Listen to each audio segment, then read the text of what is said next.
I still remember the sound of Chloe Montgomery's laugh echoing down the hallway when I walked out of the advisor's office with my withdrawal papers. 3 years later, she was sitting in my waiting room, sweating through her silk blouse, desperate for a junior role at the company I built. People love a good underdog story, but they rarely want to talk about how bad it actually smells at rock bottom.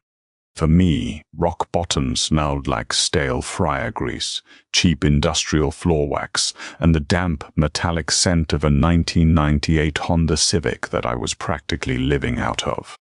My departure from Ridgewood University wasn't a calculated Steve Jobs-esque leap of faith into a silicon-coated future. It was a humiliating, terrifying freefall. My mother's medical bills had eclipsed our family's meager savings, and the tuition checks simply stopped clearing. The day I went to officially withdraw, my academic advisor, Professor Richard Abernathy, didn't even bother to hide his disappointment. He was a man who wore tweed jackets in May and looked at anyone not destined for an Ivy League graduate program as a statistical error.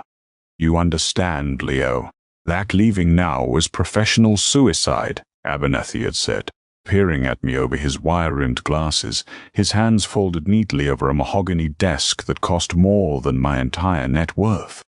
"The world is unforgiving to those who quit. You'll be throwing away your potential to assemble widgets, or what, flip burgers?" Nah, truth. I didn't have the energy to explain the crushing weight of the debt waiting for me at home, so I just signed the carbon copy form. But the real sting didn't come from Abernathy. It came from the hallway outside. Chloe Montgomery and her little entourage were lounging near the bulletin boards. We had been in the same macroeconomic study group. We had shared coffees, but the moment she saw me holding that pink withdrawal slip, the dynamic shifted instantly. I was no longer a peer, I was a cautionary tale. She leaned into her friend, whispered something, and let out a sharp, mocking laugh that cut through the dead air of the academic building. She didn't say a word to me as I walked past, just offered a pitying, tight-lipped smile that I would burn into my memory for the next 36 months. Within a week, my life fractured into 3 distinct, agonizing shifts. Job number 1 was at Hank's Grill on 4th Street, a greasy spoon that catered to long-haul truckers and drunk college students. I worked the morning shift, from 5 a.m. to 1 p.m. Hank Davies, the owner, was a gruff man who smoked cigars near the propane tanks and paid me minimum wage to scrape a solid inch of charred grease off the flat-top grill every afternoon. Job number 2 started at 3 p.m. and went until 11 p.m. I was a forklift operator and floor grunt at Garrison Logistics, a massive, poorly ventilated warehouse on the edge of the city limits. The physical toll of moving pallets of cheap consumer goods for 8 hours a day left my hands permanently calloused and my lower back screaming. Job number 3 was the one that nearly broke my sanity, the night auditor shift at the Crestview Inn, a decaying motel off the interstate, from midnight to 4 a.m. I was running on maybe 3 hours of sleep a day, usually grabbed in the reclined driver's seat of my Civic in the motel parking lot before the sun came up. I lost 15 pounds in the first 2 months. My eyes had permanent bruised-looking bags under them, and the psychological torture was worse than the physical exhaustion. Because of social media, I couldn't escape the ghosts of my old life. During my 15-minute breaks at the warehouse, sitting on a turned-over milk crate, I would scroll through my phone and watch my former classmates living the life I was supposed to have. There was Jason Miller popping champagne at a fraternity formal. There was Chloe Montgomery posting photos from her prestigious summer internship at a venture capital firm in the city, hashtagging it #FutureCEO. The lowest point came a few days before Thanksgiving. I was working the grill at Hank's when the bell above the door chimed. A group of college kids stumbled in, loud and laughing. I looked up from the hash browns I was flipping and my stomach dropped. It was Jason Miller and 3 other guys from my old dorm. I tried to pull my cheap paper hat down and keep my back turned, but Jason recognized me immediately. Leo? Bro, is that you? Jason's voice boomed across the diner. The other guys stopped and stared. Man, we thought you moved away. What are you doing here? Working, Jason, I said, my voice tight. Oh, right. Damn. Jason exchanged a look with his friends, a look of pure, unadulterated pity. Well, hey, get me a double cheeseburger, extra bacon, all right, man? Keep the change. He slapped a $20 bill on the counter like he was giving a handout to a homeless man. I took the 20. I cooked his burger. I smiled politely, but inside something dark and cold crystallized in my chest.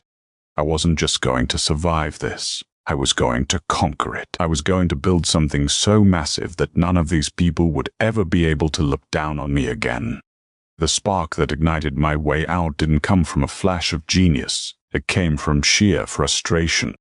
At Garrison Logistics, the warehouse was in a constant state of engineered chaos. The floor manager, a loudmouth micromanaging tyrant named Derek Henderson, ran the place using a system of paper manifests, clipboards, and a screamingly outdated DOS-based routing program. Trucks were constantly arriving at the wrong loading docks. Drivers were waiting hours to get loaded, racking up idle fees. Worse, I noticed we were sending out 18-wheelers that were only 60% full because Derek's ancient routing software couldn't dynamically calculate load distribution based on delivery routes.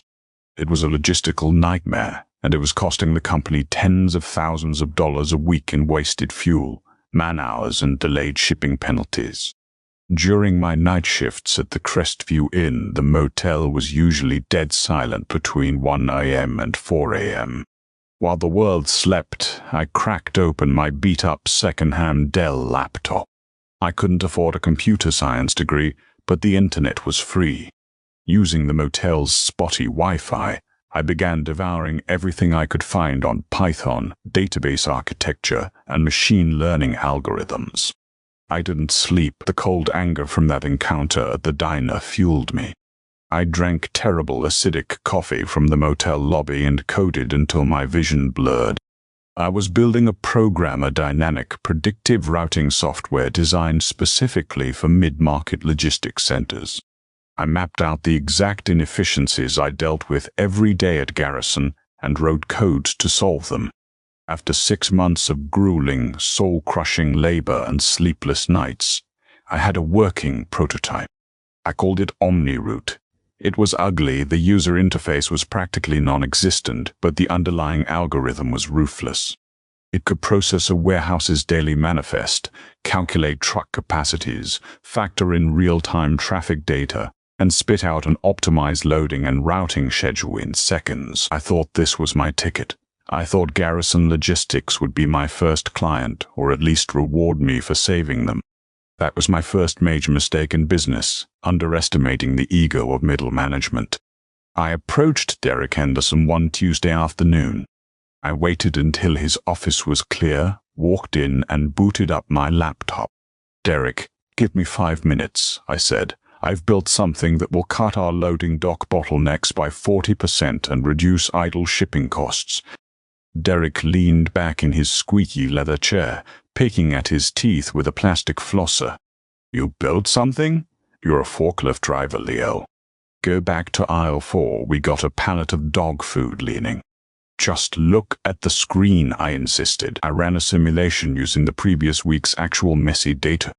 I showed him how OmniRoute would have consolidated 3 trips into 2, saving the warehouse roughly $8,000 in a single week. Derek stopped picking his teeth. He stared at the screen.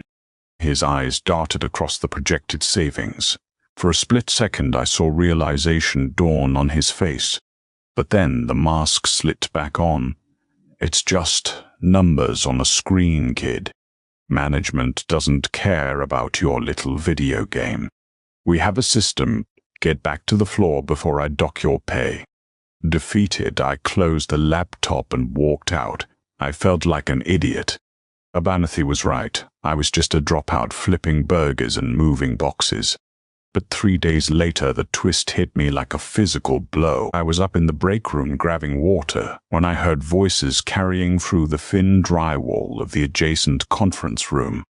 It was Derek. He was on a speakerphone call with the regional vice president of operations, a guy named Thomas Rance. Wait, no, a guy named Thomas Sterling. Scratch that. A guy named Thomas Galliard.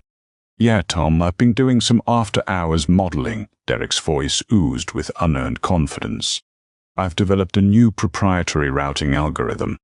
I call it the Henderson Protocol. It's going to revolutionize our dock scheduling. I can send you the raw data by Friday. My blood ran ice cold. Derek wasn't just ignoring my software. He had realized its value and was attempting to steal it, repackaging my 6 months of sleepless nights to secure himself a promotion and a massive bonus. He didn't have the actual code. It was secured on my local drive, but he had memorized the output data and the operational framework I showed him. He was going to hire a freelance developer to reverse engineer my pitch. I walked straight out of the break room, kicked open the door to Derek's office, and grabbed my time card. Derek, having finished his call, came walking down the hallway looking smug. "Hey, Leo, I need you to double up on the late shift tonight. I quit," I said, my voice shockingly calm. Derek sneered. "Excuse me? You quit? You need this job, you little punk. Where are you gonna go?" "I'm going to take the company you just pitched to Galliard," I said, staring directly into his eyes. I watched the color completely drain from his face as he realized I had heard the call. "You don't have the code, Derek. You don't even know how it works. By the time you try to build a copy, I'll already be selling the real thing to your competitors." I walked out of Garrison Logistics and never looked back. I quit Hank's Grill the next morning. I kept the night shift at the motel to pay for instant ramen and gas, but every other waking second was dedicated to OmniRoute. I had no investors, I had no degree, but I had a product that worked, and I had the absolute burning desire to prove everyone wrong. The war had officially begun. Leaving Garrison Logistics felt like stepping out of the suffocating smoke-filled room, but the reality of my situation hit me the moment I sat back down in my beat-up Civic. I had no income other than the meager motel paycheck, a laptop running hot enough to fry an egg, and a piece of software that no one knew existed. The next 4 months were a masterclass in psychological endurance. I converted the passenger seat of my car into a mobile office. I would steal Wi-Fi from coffee shops I couldn't afford to buy anything in, compiling lists of every mid to large-scale freight and logistics company in a 500-mile radius. I became a telemarketing machine of one. I made over 400 cold calls. I memorized the agonizing click of the phone being hung up. I learned the names of every corporate gatekeeper, receptionist, and executive assistant in the tri-state area. "Hi. My name is Leo. I'm calling regarding a proprietary routing software that can reduce your dock idle times by click. Listen, I know Mr. Henderson is busy, but if you give me just 2 minutes of his time, click, I can cut your fuel expenditures by 20% this quarter. Click." The rejection was physical. It sat on my chest like an anvil. My bank account dwindled to double digits. I was eating plain rice and whatever discarded complimentary breakfast pastries I could scavenge from the Crestview Inn. My mother's medical debt collector started calling my cell phone, leaving voicemails that bordered on harassment. There were nights I sat in the motel parking lot staring at the neon no vacancy sign, crying from sheer overwhelming exhaustion, wondering if Professor Abernathy and Chloe Montgomery had been right all along. But then came call number 412. Pinnacle Transport was a regional heavyweight, a direct competitor to Garrison Logistics, known for aggressive expansion but plagued by operational growing pains. I managed to bypass the receptionist by calling at 6:15 a.m., guessing that executives often arrived early. A gruff voice answered, "Robert Mitchell." "Make it quick." Mitchell was the chief operating officer. I didn't give him my standard pitch. I gave him a surgical strike. Mr. Mitchell, my name is Leo. You're currently operating a fleet of 200 trucks out of your Southside hub. Based on the industry average and your specific geographic routing, you are losing approximately $35,000 a month on inefficient dock scheduling and deadhead miles.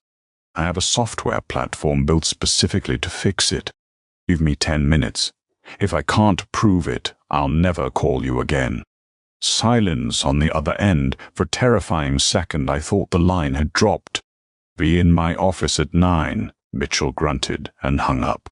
I walked into the Pinnacle Transport headquarters wearing a thrift store suit that was an inch too short in the sleeves. Mitchell, a hulking man with silver hair and eyes that looked like they could cut glass, didn't offer me a seat. Show me, he said. I opened my laptop and ran the simulation.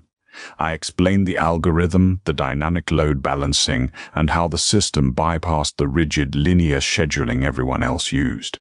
Mitchell asked sharp, brutal questions. He tried to poke holes in the logic. I parried every single one because I had lived the problem. I wasn't an academic pitching theory. I was the guy who had scraped the grease and loaded the pallets. All right, Mitchell finally said, leaning over his desk. We do a 2-week pilot program at our smallest facility in Riverdale. If it crashes our system, I'll sue you into oblivion. If it works, we'll talk about a licensing contract. The pilot launched on a Tuesday. By Wednesday afternoon, my entire world almost imploded. I received a frantic, screaming phone call from the Riverdale warehouse manager. OmniRoute had successfully scheduled the trucks, but it had completely failed to account for a specific subcategory of refrigerated trailers, reefers, and had routed 40 pallets of perishable dairy products to a dry goods loading dock with no temperature control. Shut it down, the manager yelled. You're costing us thousands. Panic seized me. I begged him to give me 12 hours before pulling the plug. I drove my Civic straight to the Riverdale facility, parked in the employee lot, and opened my laptop. For the next 36 hours, I did not sleep, eat, or barely blink. I waded into the labyrinth of my own code, hunting down the logic flaw, rewriting the entire categorization module to factor in ambient temperature requirements and specialized dock equipment. By dawn on Friday, my hands were shaking from caffeine withdrawal and fatigue. I pushed the patch live. I sat in my car watching the loading docks through the foggy windshield. At 7 a.m., the morning shift started. The trucks rolled in. The dry goods went to docks 1 through 5. The reefers seamlessly diverted to the temperature-controlled docks 6 and 7. The loading process, usually a chaotic mass of yelling drivers and confused forklift operators, flowed like water. I rested my head against the steering wheel and passed out. I was woken up hours later by a sharp rap on my window. It was Robert Mitchell. I rolled down the window, bracing myself to be fired from a contract I hadn't even signed yet. Mitchell looked at my haggard face, the empty coffee cups littering my passenger seat, and the laptop still humming on my lap. The Riverdale manager told me about the glitch yesterday, Mitchell said, his voice flat. He also told me you sat in this parking lot all night fixing it. The morning shift loaded out 20% faster than their historical best. He reached into his coat pocket and pulled out a folded piece of paper. This is an exclusivity contract. We want to roll OmniRoute out across all 7 of our hubs, and I want to buy a 20% equity stake in your company. That piece of paper was a check for $250,000. I didn't scream or cheer. I just took the paper, thanked him, drove to the nearest bank, and deposited it. My second stop was the hospital billing department, where I paid off my mother's medical debt in a single, devastatingly satisfying transaction. Over the next 3 years, the ascent was vertical. OmniRoute evolved into OmniLogix, transitioning from a localized software patch into a massive cloud-based enterprise platform. We secured venture capital, bought out the very competitors who had hung up on me, and eventually forced Garrison Logistics, the place where Derek had tried to steal my code, into bankruptcy. I traded the rusted Civic for a sleek Audi. The thrift store suit was replaced by tailored charcoal wool. I moved my mother into a house with a garden and a nurse who came by twice a week. At 24, I was the CEO of a company valued at over $40 million. But success doesn't erase memory. It just puts a very expensive frame around it. We were rapidly expanding our corporate strategy division, operating out of our newly leased top-floor headquarters downtown. The glass walls overlooked the city skyline, a stark contrast to the windowless warehouse where this all began. My VP of strategy had fallen ill with the flu, leaving a backlog of final round interviews for a junior strategy director position. Eager to keep momentum, I told my executive assistant Brenda to just route the final candidate directly to my office. "Are you sure, Leo?" Brenda asked over the intercom. "You rarely handle junior hires." "It's fine, Brenda. Send them in. Let's get this done before the board meeting." I was typing an email on my dual monitors, not paying much attention to the door opening. "Mr. CEO, the candidate is here," Brenda announced, stepping aside. "Have a seat," I said, my eyes still glued to the spreadsheet. "I'll be with you in just 1 second." I heard the rustle of clothing, the nervous clearing of a throat, and the sound of someone sitting in the leather chair opposite my massive oak desk. I finished typing, hit send, and finally looked up. Sitting across from me, clutching a leather portfolio so tightly her knuckles were white, was Chloe Montgomery. The swaggering entry descended upon the room was absolute. For a moment, the polished, corporate facade stripped away, and I was instantly transported back to that stuffy university hallway, holding my pink withdrawal slip, listening to her mocking laughter echo off the lockers. Chloe looked different. The smug, invincible aura she carried at Ridgewood University was gone. Her silk blouse showed faint sweat stains under the arms. Her smile, previously a weapon of social dominance, was now a fragile, terrified thing. The venture capital market had taken a massive downturn over the past year, laying off thousands of junior analysts. Reality had finally caught up to her #perfect life. She stared at me. Her mouth opened slightly, but no sound came out. She looked at the brass nameplate on my desk, Leo, Chief Executive Officer. Then she looked back at my face. The realization hit her like a physical blow, draining the color from her cheeks. "Leo," she whispered, her voice cracking. "Hello, Chloe," I said, leaning back in my chair, steepling my fingers. I kept my voice perfectly even, devoid of malice but stripped of any warmth. "It's been a while since macroeconomics." I didn't know," she stammered, frantically glancing around the opulent office as if looking for a hidden camera. "The recruiter just said I was meeting with the head of the company. They didn't tell me your last name. I thought you dropped out." "I did," I replied smoothly. "And then I built this." She swallowed hard, desperately trying to recalibrate. The swaggering stinks of a networker kicked in, and she forced a painfully bright, artificial smile. "Wow, Leo, this is incredible. I mean, we always knew you were smart, right? It's so great to see an old friend doing so well." Old friend. The audacity of the phrase almost made me laugh. "Let's focus on the role, Chloe," I said, cutting off her attempt to rewrite history. I opened her file on my tablet. "You spent 2 years at Vanguard Capital before the layoffs. The junior strategy director position here requires a deep understanding of logistical bottlenecks and algorithm deployment. You don't have a background in supply chain." "No, but I learned quickly," she pleaded, leaning forward. The desperation was palpable, and I have an Ivy League degree. I know how to manage high-level corporate relationships. "Look, Leo, the market is brutal right now. I just need a foot in the door." "We have history, you know." "We do have history," I agreed, my eyes locking onto hers. "I remember the day I left Ridgewood. I remember exactly where you were standing. I remember you laughing." Chloe froze. The artificial smile shattered completely. She looked down at her hands, unable to meet my gaze. "Leo, we were just kids." It was stupid. I'm sorry. I watched her for a long moment. 3 years ago, I would have given anything for this exact scenario. I would have dreamed of screaming at her, of having security throw her out, of exercising the ultimate petty revenge. But looking at her now, trembling in her expensive clothes, terrified of unemployment, the anger was gone. It had been entirely consumed by the empire I had built. She wasn't a villain anymore. She was just an applicant. I had already won. The best revenge wasn't destroying her.